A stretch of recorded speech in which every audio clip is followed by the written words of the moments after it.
आप देख रहे हैं अश्वमेध न्यूज और मैं हूं आपके साथ मानवी ठाकुर।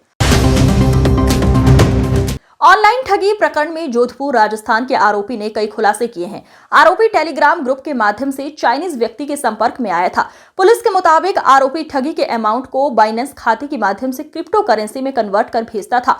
आरोपी अच्छे कमीशन की लालच में चाइनीज ठग के लिए कार्य करता था। सॉफ्टवेयर इंजीनियर फरियादी के साथ 1,35,000 रुपए की ऑनलाइन ठगी हुई थी। वो ठग गैंग के अन्य सदस्यों की जानकारी बाइनेंस, टेलीग्राम, स्काइप कंपनी से संपर्क कर प्राप्त की जा रही है। इंदौर पुलिस द्वारा आरोपी का पुलिस रिमांड प्राप्त कर विस्तृत पूछताछ की जा रही है। डिजिटल अरेस्ट ऑनलाइन ठगी के मामले में काफी बदमाश को गिरफ्तार किया। क्या नाम पता? इसमें आपको याद होगा 17/12/24 को एक 1.5 लाख रुपए का डिजिटल अरेस्ट किया गया था। एक सॉफ्टवेयर इंजीनियर था, उसके साथ में डिजिटल अरेस्ट की घटना हुई थी। इस पर सीपी सर ने भी 30,000 रुपये का इनाम आरोपियों को पकड़ने के लिए घोषित किया गया था। इस संबंध में कुछ दिन पहले प्रेस कॉन्फ्रेंस में भी ये बात आई थी और इसमें हमने पहले भी कुछ आरोपियों को पकड़ने के लिए हमारी टीम गई हुई थी। आरोपी एक विक्रम बिश्नोई करके था, जिसके लिए हमने कुछ दिन पहले आपको बताया था। विक्रम बिश्नोई को हम पकड़ करके लेकर आए थे।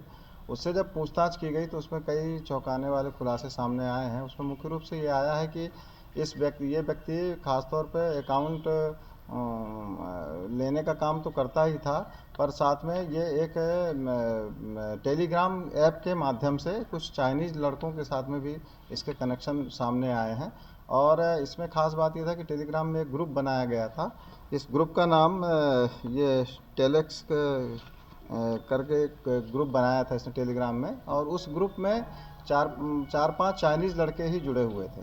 और ख़ास बात यह है कि उसमें एक इसका काम ये रहता था कि जो भी पैसे आते थे उसको ये क्रिप्टो करेंसी में कन्वर्ट करता था। और साथ में ये उन जो पैसे थे उनके लेन देन जो है ये क्रिप्टो करेंसी के माध्यम से चाइनीज़ लड़कों को भी ये भेजते थे। अब इसमें हम प्रयास कर रहे हैं आगे की लिंक जानने का कि वो चाइनीज़ लड़के कहाँ हैं और कहाँ से बात कर रहे थे। इसके बारे में हम विस्तृत लिंक निकालने की पूरी कोशिश कर रहे हैं।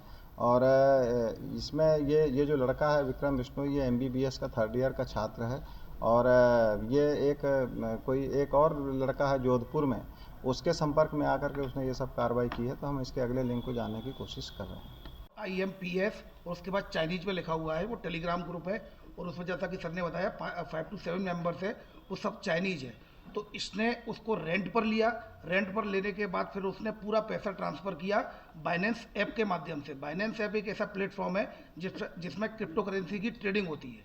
तो जैसे कि आपका बिट्सकॉइन है, UTDS है, अब USDT बेसिकली इसने इस बार जो क्रिप्टो करेंसी यूज की है वो USDT इस्तेमाल की है। USDT जैसे कि यूनाइटेड स्टेट डॉलर, और जो टी का है वो टी बेसिकली ये सुटेबल, ये बहुत मतलब स्टेबल करेंसी होती है। ये भी एक तरह का प्रकार है जो कि क्रिप्टो करेंसी का। इसके माध्यम से वो चाइनीज को देता था, और चाइनीज क्या करता था, उसको एक बारकोड भेजता था स्कैन करने के लिए, बारकोड की लिंक, और लिंक को स्कैन करने के लिए भेजता था। और वो फिर उसमें लिंक को ट्रेस करता था, स्कैन करता था लिंक को, और उसमें पैसा डालता था। और फिर इसका कमीशन दूसरे इंडियन अकाउंट से इसको मिलता था। तो ये पूरी इसकी प्रक्रिया थी। और जो ये लोग कन्वर्सेशन करते थे वो एक ट्रांसलेटर के थ्रू कन्वर्सेशन करते थे। ये यहाँ से इंग्लिश में भेजता था, वो चाइनीज में कन्वर्ट होती थी। चाइनीज के बाद फिर वो चाइनीज में भेजता था, इंग्लिश कन्वर्सेशन करते थे। ये एक जो चैट करने का जो एक तरीका है, एक जो बोट होता है, बोट के माध्यम से ये करते थे।